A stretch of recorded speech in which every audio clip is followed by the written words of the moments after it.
नमस्कार. जालना जिल्ह्यातील अंबड शहरात स्थानिक गुन्हे शाखेने एका 20 वर्षीय तरुणाच्या घरात छापा टाकून घातक शस्त्रांचा साठा जप्त केला आहे. या कारवाईत एका तरुणाला बेड्या ठोकल्या आहेत. स्थानिक गुन्हे शाखेला मिळालेल्या गुप्त माहितीनुसार अंबडच्या अशोकनगर भागातील मंथन संजय उपाध्याय याच्या घरी छापा टाकण्यात आला.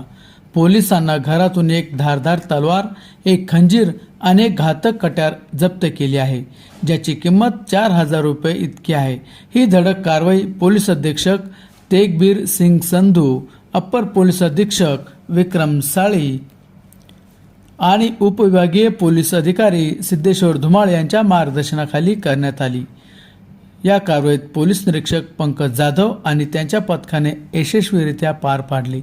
बेकायदेशीर शस्त्र बाळगणाऱ्यावर पोलिसांच्या या कारवाईबद्दल कमेंट करा. ताज्या बातम्यांसाठी चॅनलला सबस्क्राईब करा. धन्यवाद.